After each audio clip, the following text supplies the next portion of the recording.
자, 이거 한번 보실까요? 저 이거 깜짝 놀랐습니다. 이 뉴스 보고. 예. 참 정말 대한민국 이래도 되는지 특히나 국토부에서 이러면 안 되는데. 예. 올해도 집값 상승 결론 내놓고 예, 꽁꽁 숨긴 국책연구원. 예. 두려웠던 거죠. 예, 국책연구원이면 우리들의 세금으로 운영을 하는 데 아닙니까? 맞습니다. 그죠? 예. 예.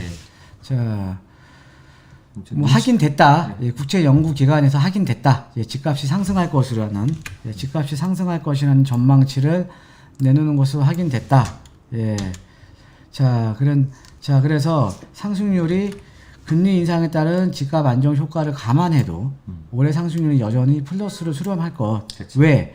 국내 총생산이 회복하고 그러니까 경기가 좋아지는 거죠. 그렇죠. 예, 그다음에 뭐 재개발, 재건축 사실은 뭐 멸실들이 예, 지금 재건축도 그렇고 그렇죠. 뭐 재개발도 뭐 공공재개발, 공공주도, 뭐 네, 민간재개발, 뭐 민간주도. 이러면 이제 주택 멸실되잖아요. 그렇죠. 그렇죠. 그다음에 이제 재개발, 재건축에 대한 기대감 때문에 또 가격은 올라가는 거고요. 물량 부족 얘기부터 나오고. 예, 또 물량 부족에 따른 뭐 전세가 상승세, 그래서 상승률이 1에서 3%에 이를 것이라는 분석이 많았다.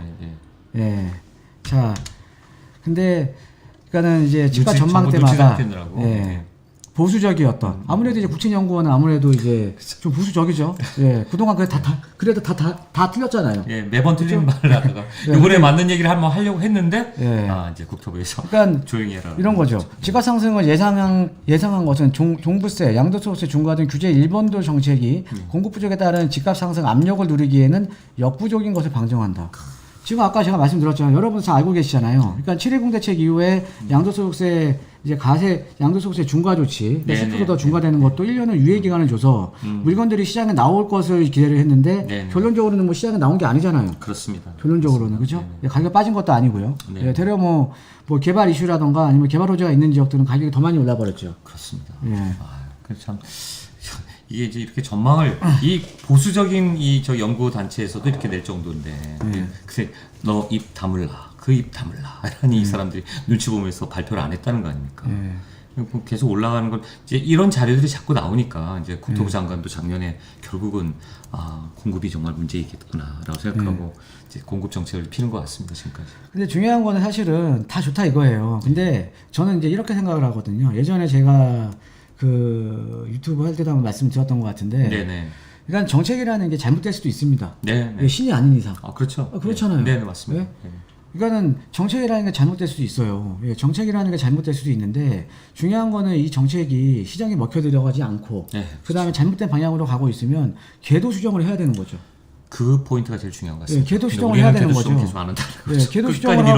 궤도 수정을 하고 시장이 그러니까 제가 저희 유튜브 한번 보세요. 우리 시청자 여러분들. 제 유튜브 올려왔던 거 보면 제가 유튜브를 시작한 지가 2년 됐나요?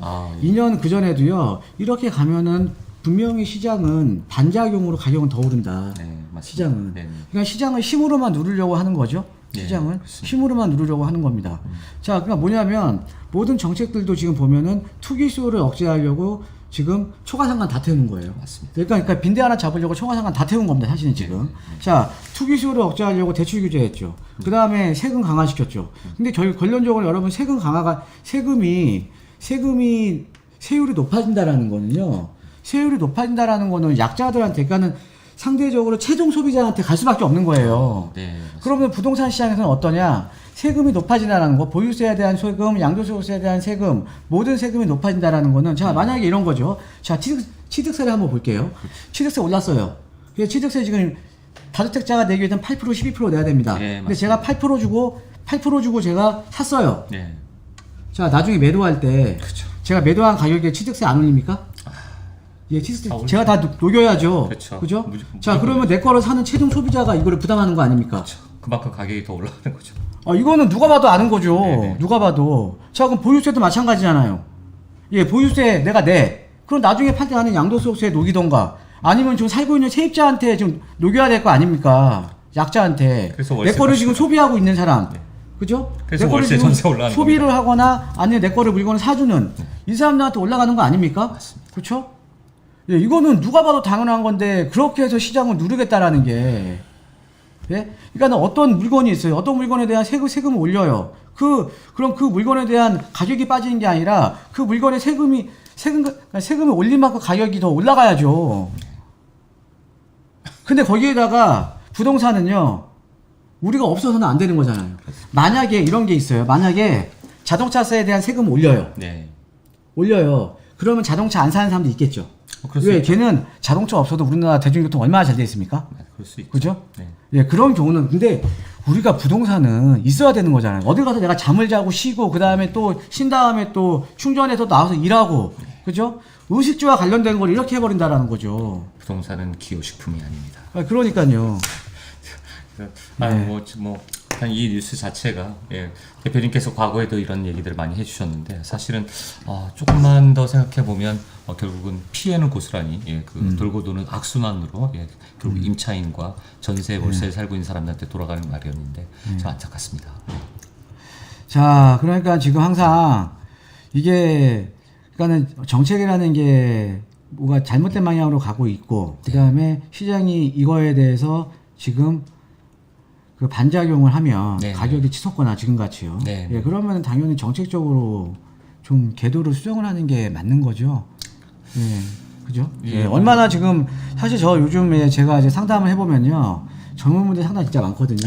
근데 정말로 불쌍한, 그러니까 참 마음이 아픕니다. 어떻게 보면. 예, 마음이 아프신 분들 정말 많거든요.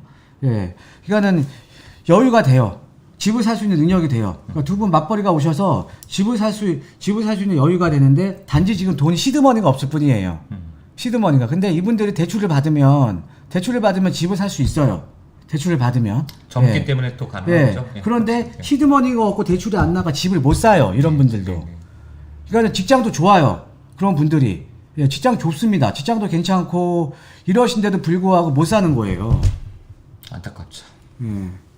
LTV 좀 규제를 또 풀어준다 하니까 이번에 선거 끝나고 그런 얘기들이 나오니까 네. 한 번에 또 기회는 또 오지 그러니까 않을까 LTV 싶습니다. 규제, 그러니까 제가 말씀드렸죠. 네, 한 여러 2개월 차례 전부터. 강조했습니다, 여러 예, 차례. 그러니까 LTV, 그러니까 무주택자에 대한 대출 규제가 완화될 거다. 네, 네, 예, 그렇죠. 무주택자에 대한 대출 규제가 완화될 거다. 제가 여러 번 말씀드렸습니다. 예, 여러 번 말씀드렸는데 결국은 결론적으로는 근데 완화될 거고요. 그다음에 이제 중요한 건 뭐냐면 그럼에도 불구하고 가격이 너무 많이 올라버렸다라는 거죠. 부담스럽죠. 그죠? 거죠. 예, 너무 많이 올라버렸다라는 거죠. 예.